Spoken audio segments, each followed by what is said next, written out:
नमस्कार, मैं MC Mathur radios Lucknow से एक बार फिर आपके सामने प्रस्तुत हूँ। आज हम लोग बात करेंगे टाइप्स ऑफ हेयरिंग लॉसेस के ऊपर। बहुत छोटा सा चीज़ है, लेकिन अगर आपको समझ में आ जाए तो बहुत सारी चीज़ें हम लोगों को आसान हो जाती है हैंडल करना। कान का नुकसान जो है वो 3 कैटेगरी में बांटा हुआ है हमारे डॉक्टर्स और एक्सपर्ट्स ने, जिसको हम लोग कहते हैं conductive hearing loss, mixed hearing loss और सेंसरी न्यूरल हेयरिंग लॉस। कान के 3 हिस्से हैं, एक आउटर ईयर जो हमें बाहर से दिखाई देता है, एक मिडिल ईयर जिसमें कान का पर्दा और कान की 3 हड्डियां होती हैं, और तीसरा हिस्सा इनर ईयर जो कि कॉक्लिया और नर्व्स को मिलाकर इनर ईयर बनाया गया है। हमारे हिसाब से जब भी परेशानी बाहर के हिस्से में है तो उसको हम लोग कंडक्टिव हेयरिंग लॉस कहते हैं, और अगर अंदर के हिस्से में है तो उसको सेंसरी न्यूरल हेयरिंग लॉस कहते हैं। मिक्स्ड हेयरिंग लॉस वो होता है जिसमें दोनों ही हिस्सों में खराबी हो, चाहे वो मिडिल ईयर में हो चाहे वो इनर ईयर में हो, तो उसको हम लोग मिक्स्ड हेयरिंग लॉस कहते हैं। सबसे पहले मैं कंडक्टिव हेयरिंग लॉस के बारे में बात करूंगा। ये लॉस ऐसा है जो किसी तरीके से एक्वायर्ड, चाहे वो कान के अंदर मैल हो उसकी वजह से हेयरिंग लॉस दिखाई देता है,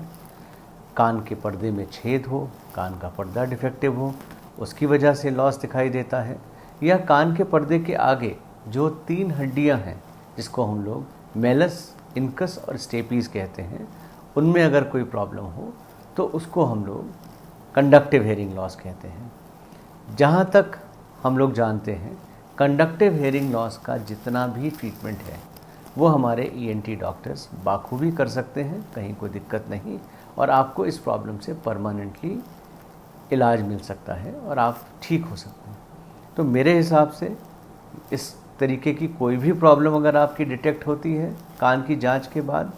किसी ऑडियोलॉजिस्ट से जांच कराने के बाद, तो आप प्लीज़ अपने कान का इलाज करा के इस प्रॉब्लम्स को हमेशा के लिए ख़त्म कर सकते हैं। किसी किसी को कान का मैल बहुत ज़्यादा बनता है, किसी किसी के पर्दे में छेद हो जाता है, चाहे वो किसी चोट की वजह से लगा हो या किसी इन्फेक्शन की वजह से हो, तो आपको ये कंडक्टिव हेयरिंग लॉस होता है। या कान की जो हड्डियां हैं अगर वो कहीं बढ़ जाती हैं या कहीं उनमें कोई इन्फेक्शन हो जाता है जिसकी वजह से वो गलने लगती हैं, तो उसका डॉक्टर इलाज कर सकते हैं। मिक्स्ड हेयरिंग लॉस में आपकी हड्डियाँ भी ख़राब हो सकती हैं, कान का पर्दा भी ख़राब हो सकता है, और अगर हम इनर ईयर की बात करें तो उसमें कॉक्लिया में भी जो हेयर सेल्स हैं वो कमज़ोर हो जाते हैं, ख़त्म हो जाते हैं, जिसकी वजह से आपको सुनने में दिक्कत होती है, और नर्व्स जो कान से दिमाग तक आवाज़ को ले जाती हैं उनमें भी वीकनेस होने की वजह से आपको सुनाई देने में दिक्कत होती है।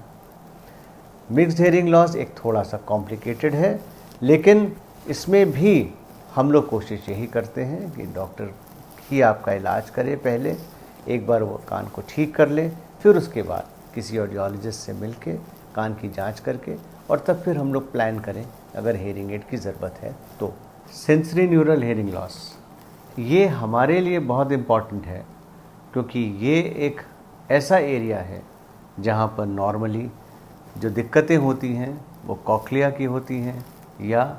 कॉक्लिया के बाद जो नर्व्स हैं जो कान से दिमाग तक आवाज़ को ले जा रही हैं वो वीक हो जाती हैं। हमारा काम यहाँ पर शुरू होता है कि जिसको भी नर्व लॉस की प्रॉब्लम है, या मिक्स्ड हेयरिंग लॉस है, या कॉक्लिया में दिक्कत हो रही है, तो हम उसके लिए हेयरिंग एड से उसको फ़ायदा पहुँचा सकते हैं। सेंसरी न्यूरल हेयरिंग लॉस में ही हेयरिंग एड नॉर्मली एडवाइस होते हैं, जहाँ पर सर्जन्स और डॉक्टर्स का काम ख़त्म होता है, हम हेयरिंग एड डिस्पेंसर्स, अकोस्टिशियंस और ऑडियोलॉजिस्ट का काम शुरू होता है। लेकिन पहला इलाज, दूसरा सर्जरी जैसा डॉक्टर डिसाइड करे, और तीसरा रास्ता हियरिंग एड। हियरिंग एड लगाने के बाद आप बिल्कुल वैसे ही सुन सकते हैं जैसे आप पहले सुनते थे।